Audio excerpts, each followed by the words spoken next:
Hello welcome friends.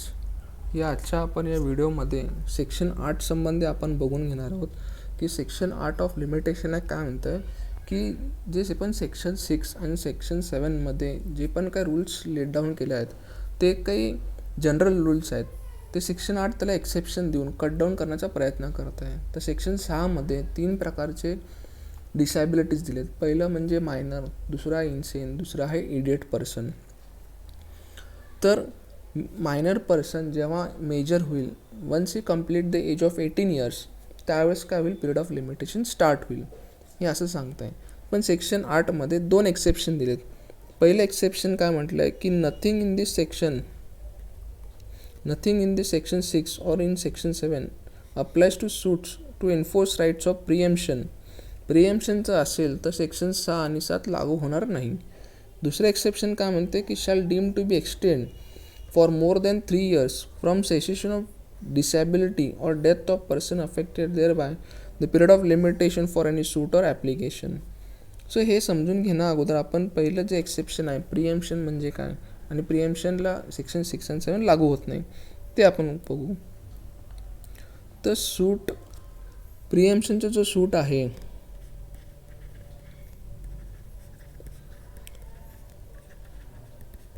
आपण एक एक्झाम्पलद्वारे समजून घेण्याचा प्रयत्न करू की एक प्रॉपर्टी आहे, त्याच्यामध्ये 2 भाऊ राहतात, ए आणि बी. पहिलं आहे की पार्टिशन कशाद्वारे होतं, एक तर पार्टिशन डीड करून. दुसरं पार्टिशन कसं होतं, कोर्ट ऑर्डर ऑफ कोर्टाची ऑर्डर होऊन. आता ए आणि बीमध्ये पार्टिशन झालं आहे. Now A wants to sell his portion, जो एचा जो पोर्शन आहे तो त्याला सोल्ड आउट करायचा आहे सीला for legal necessity. C offer near about 5 lakh rupees to his portion, एचा जो पोर्शन आहे त्यासंबंधी. Now B may approach to court by filing a suit. कोणतं सूट फाईल करतो, प्रिएम्पशनचं सूट करतो. ह्याला पिरियड ऑफ लिमिटेशन किती आहे, तर 1 इयरचा पिरियड ऑफ लिमिटेशन आहे. ठीक आहे. मग बी काय म्हणेल, काय करेल की B prays that A should approach to me first. Approach to me म्हणजे बीला अप्रोच करायला पाहिजे रादर दॅन सी. का बी जर प्रॉपर्टी विकत घेतली एची, so B will get the benefits of property enjoyment properly घेऊ शकतो. आणि फॅमिली लॉमध्ये सुद्धा रूल्स काय आहेत की बाहेरच्या थर्ड व्यक्तीला अप्रोच होण्याच्या अगोदर पहिलं जे त्यांच्या फॅमिलीमध्ये आहेत मेंबर्स आहेत किंवा जो शेजारचा आहे नेबरला आहे त्याला अप्रोच करावा असं रूल्स आहेत. सो पण बी सुद्धा कंडिशन काय की बाहेरचा जो व्यक्ती आहे सी जो त्याला अप्रोच करतोय 5 lakh rupees, B also should pay the same amount or more than. पण लेस दॅन जर ऑफर करत असेल then A can sell the property to C for more value. हे कंडिशन्स आहेत.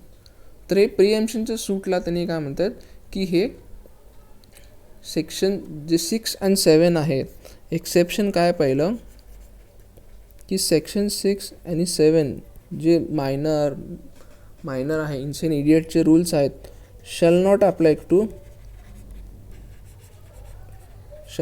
टू प्रिएम्पशन सूटला लागू होणार नाहीत.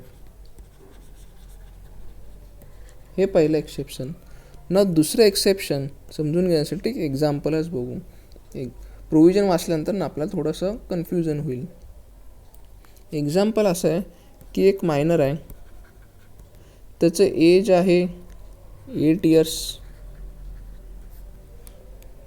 त्याला मेजर होण्यासाठी 10 वर्षाचा टाईम लागतो आहे, 10 इयर्स लागतात to become he 18 years of age major होण्यासाठी. Once he get major he can file a suit. आता फॉर एक्झाम्पल त्याला एखादं लँड आहे, त्याची ती लँड आहे त्याला रिकवर करण्यासाठी, रिकव्हरी ऑफ पोजेशनचं सूट दाखल करण्यासाठी ऑफ पजेशनचे सूट दाखल करण्यासाठी 12 इयर्सचा पिरियड ऑफ लिमिटेशन आहे. आत्ता सध्या मुलगा जो आहे तो 8 वर्षाचा आहे.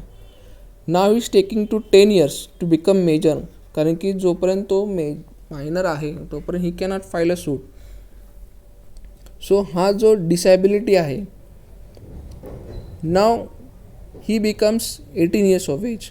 10 वर्ष घेतली प्लस पिरियड ऑफ लिमिटेशन किती, 12 इयर्सचं लिमिटेशन आहे. सो ही कॅन टेक आता 18 वर्ष प्लस अजून त्यात ॲड करा 12 वर्ष. सो किती टाईम झाला,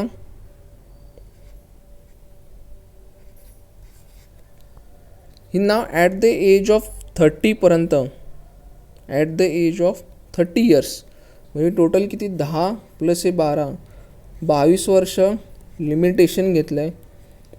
तो त्याच्या एज 30 वयापर्यंत तो सूट दाखल करू शकतो. म्हणजे टोटल 10 वर्ष पहिला तो मेजर होण्यासाठी, 12 वर्षाचा लिमिटेशन जो लॉने दिलेला आहे, 22 वर्ष limitation whether it is valid. So समोरचा जो डिफेंड आहे he will be in a fear, तो भीतीमध्ये राहील की when plaintiff will approach the court when he files the suit. So as a point of common मॅनच्या पॉईंट ऑफ व्ह्यू बघितलं, whether it is prudent पर्सनच्या माइंडला हे ॲक्सेप्टेबल आहे का, तो obviously answer is no. This 12 years of limitation will be very, आपण म्हणून एक प्रकारचं इनजस्टिस आहे डिफेंडंटला, ते इनजस्टिस होऊ नये तर यासाठी प्रोव्हिजनचं लिमिटेशन घालून दिलं आहे.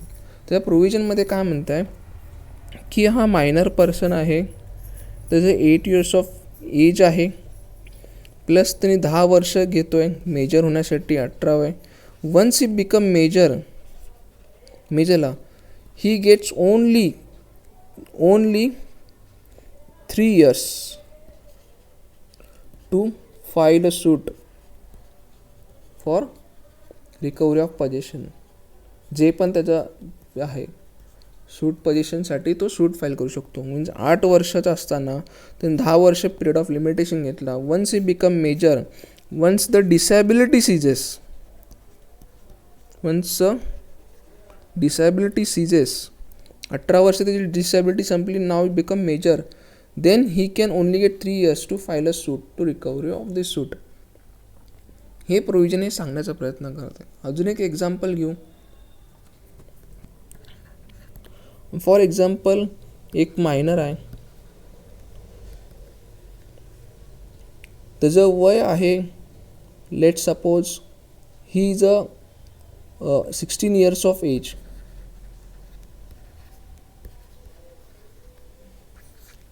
आणि असा कोणता एक दावा आहे, सूट फॉर अकाउंट पकडू आपण,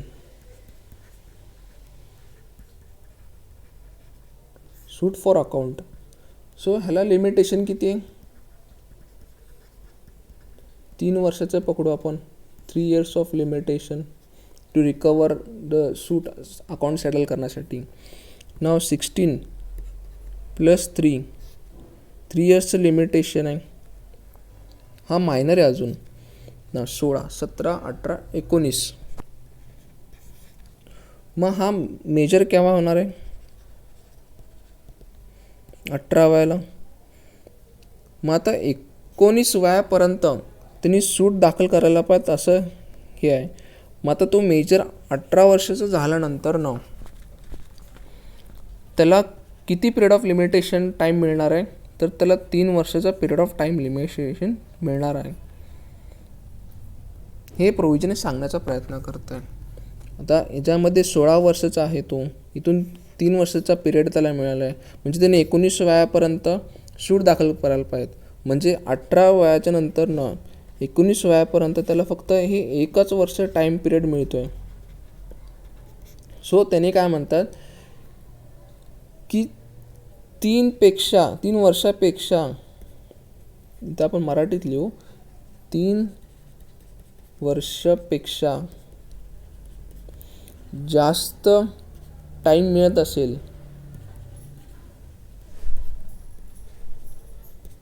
जसं आपलं वरच्या एक्झाम्पलमध्ये 22 वर्ष मिळत असेल तर तो रेड्यूस करावा आणि तो 3 वर्ष द्यावा.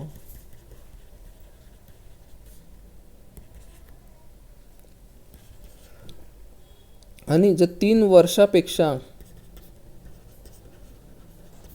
कमी टाईम मिळतो, जसं आताच्या एक्झाम्पलमध्ये त्याला फक्त इथं 1 वर्षाचा टाईम पिरियड मिळतो, टाईम मिळत असेल तर तो वाढवा म्हणून इन्क्रीज करावा, तो 3 वर्ष करावा. म्हणजे काय, आता तो 18 वर्ष झाला, आता जर आपण केस जर बघितलं तर 19 वर्षापर्यंतच त्यांनी सूट दाखल करता येते असं ते म्हणत आहे. पण 18 + 3 म्हणजे तो 21 वर्षाचा होईपर्यंत या 3 वर्षापर्यंत त्यांनी काय करायला पाहिजे, सूट फॉर अकाउंटसाठी सूट दाखल करायला पाहिजे. 3 वर्ष वाढवता येईल हे सेक्शन सांगण्याचा प्रयत्न करत आहे. हे त्याचा क्रक्स आहे की 3 वर्षापेक्षा जर जास्त टाईम मिळत असेल, जसं वरच्या एक्झाम्पलमध्ये फॉर एक्झाम्पल त्याला 22 वर्ष टाईम मिळतो आहे, 22 वर्ष टाईम मिळतो त्याला सूट दाखल करण्यासाठी, तो रेड्यूस करून 3 वर्ष करून द्यावा. आणि 3 वर्षापेक्षा जर कमी मिळत असेल, फॉर एक्झाम्पल तो 18 वर्ष झाल्यानंतर त्याला 1 वर्ष टाईम मिळतं आहे, 1 वर्ष मिळतं आहे, त्या 1 वर्षामध्ये त्यांनी सूट दाखल करायला पाहिजे. तर हा इनजस्टिस प्लेंटिफवरती. तर 3 वर्षापेक्षा कमी टाईम मिळत असेल तर तो इन्क्रीज करून 3 वर्ष करावा हे प्रोव्हिजन सांगत आहे. सो आपल्या फर्स्ट एक्झाम्पलमध्ये त्या मायनर पर्सनला किती भरपूर टाईम मिळतो आहे, जवळजवळ तो ॲट द एज ऑफ 30पर्यंत सूट दाखल करू शकतो. म्हणजे पहिले 10 वर्ष पिरियड सस्पेंड होता, नंतरचे त्याला 12 वर्ष मिळतात. हे इनजस्टिस कोणावरती, डिफेंडंटवरती. सेकंड एक्झाम्पलमध्ये आपण बघितलो मायनर आहे, त्याचं वय आहे 16 वर्ष आहे, पण 3 वर्षाचं त्याला पिरियड ऑफ लिमिटेशन आहे. म्हणजे त्याला फक्त 2 वर्ष मिळतात आणि पुढचे 1 वर्ष फक्त मिळतं आहे मेजर झाल्यानंतरनं. म्हणजे 18 वर्ष झाल्यानंतर त्याला 1 वर्ष मिळतं आहे. सो हे प्लेंटिफवरती इनजस्टिस आहे. सो दोघांवरती हा इनजस्टिस होऊ नये यासाठी प्रोव्हिजन घातलेलं आहे. तर 3 वर्षापेक्षा जर जास्त टाईम मिळत असेल तर तो रेड्यूस करावा, 3 वर्ष करावा. 3 वर्षापेक्षा कमी टाईम मिळत असेल तो इन्क्रीज करून 3 वर्ष करण्यात यावं. सो आता एक एक्झाम्पल बघू, एक्झाम्पलमध्ये काय दिलं आहे आणि एक्सप्लेनेशन काय म्हणतं आहे की 8 years डाऊन दॅट की एक्सटेंडेड पिरियड, जो पण एक्सटेंडेड पिरियड आहे 12 वर्ष 3 वर्ष जो पण आहे, after cessation of disability once get major, आता आपल्या केसमध्ये would not be get beyond 3 years of cessation of disability. So would not be beyond 3 years of his cessation of disability. So आता 18 वर्ष सीज झाल्यानंतर त्याला 12 वर्ष टाईम मिळणार नाही, त्याला फक्त किती टाईम मिळेल, 3 yearsचाच पिरियड ऑफ लिमिटेशन मिळेल की त्यांनी 3 वर्षाच्या आतमध्ये रिकव्हरी ऑफ पोझिशन सूट दाखल करायला पाहिजे. Once he get major he will not get 12 years and 3 yearsमध्ये त्यांनी सूट दाखल करायला पाहिजे. एक केस आहे, आपण ते पाहू. चिन्नप्पा वर्सेस 1965ची केस आहे. त्यामध्ये जॉईंट फॅमिली येतात, वडील जे असतात ते प्रॉपर्टी त्यांच्या मुलांच्या त्याच्या बिहाफ ऑफ वरती 1940ला सोल्ड आउट करतात. परचेसर मेड फर्दर सेल करतो, 1942मध्ये खरेदी करतो. Position pass from father to the transferee 1942ला ट्रान्सफर होत आहे. सो सूट फाइल इन 1958 साली बाय द सन्स. एक मोठा मुलगा आहे, त्याच्यापेक्षा लहान 2 भाऊ आहेत. So it is content that period of limitation is 12 years article 126 नुसार. Should counted from the date of youngest son attaining majority किंवा अल्टरनेटिव्ह, किंवा जो त्यांचा लहान भाऊ आहे त्यांच्यानुसार. First son becomes the manager of the property after death of his father in April 1948. So आता अजून वाचू. So that he become capable of giving discharge on a behalf of his brother. So period will start running against them only from 1948. So held काय केलं आहे, section 6 and 7(8). Section 8 imposes limitation on the concessive provided that Section 6 and 7 to maximum of 3 years after the cessation of disability. The period of 3 years would start running from the day of eldest son attaining majority in 1946. The suit is barred by limitation. ते आपण example अजून एक समजून घेण्याचा प्रयत्न करू.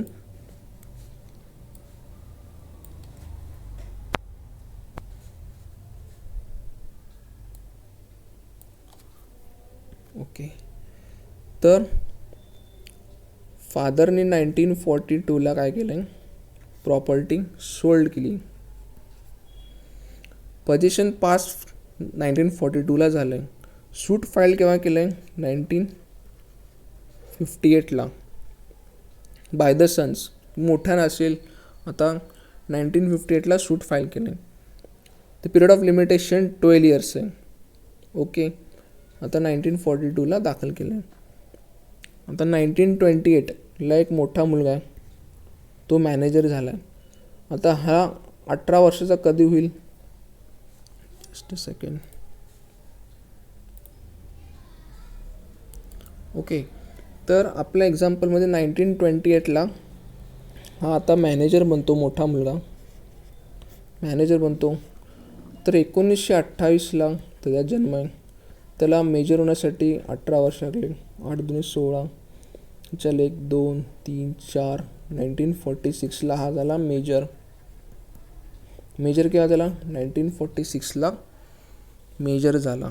Okay, तर त्यांनी काय म्हणतात की when first son becomes manager of the property after the death of his father 1948, so that he becomes capable of giving discharge on behalf of his brother, so period will start running against them only from 1948 असं म्हणतात.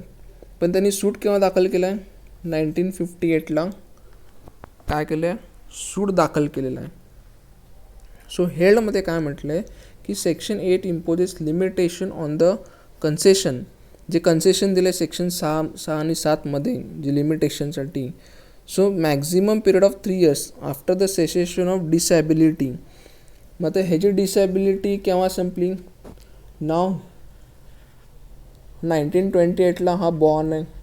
Okay, 18 वर्ष time घेतला to become major. So 1946ला तिथून 3 वर्षाच्या आतमध्ये त्याने सूट दाखल करायला पाहिजे. म्हणजे 6 7 8 9.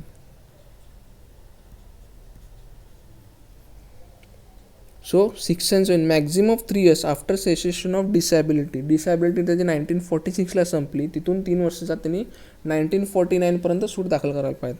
The period of 3 years would start running from the day of eldest son attaining majority in 1946. So 1946ला तो मेजर झाला आणि तिथून त्यांनी 1949पर्यंत सूट दाखल करायला पाहिजे. पण त्यांनी ॲक्च्युअल सूट कधी फाईल केला आहे, इन द सूट फाईल 9/1/1958 या दिवशी त्यांनी सूट दाखल केला आहे. सो त्याचं काय झालं, सूट काय झालं, हे 1958ला जे सूट फाईल केलं आहे ते बार्ड बाय लिमिटेशन. सो समोरचा जो परचेसर आहे तो 1958पर्यंत तो फेअरमध्ये राहील. त्यांनी प्रॉपर्टीचं एक्झिक्युशन केव्हा केलं, 1942 आणि period of limitation 1958. So it is so much longer period. So एक कन्सेशन दिलं ते कट डाऊन करण्याचा प्रयत्न केला आहे. हे एक्झाम्पलद्वारे आपण समजून घेण्याचा प्रयत्न केला की सेक्शन 8 जो आहे तो सेक्शन 6 आणि 7मध्ये जे कन्सेशन दिलं आहे ते कट डाऊन करण्याचा प्रयत्न केलेला आहे.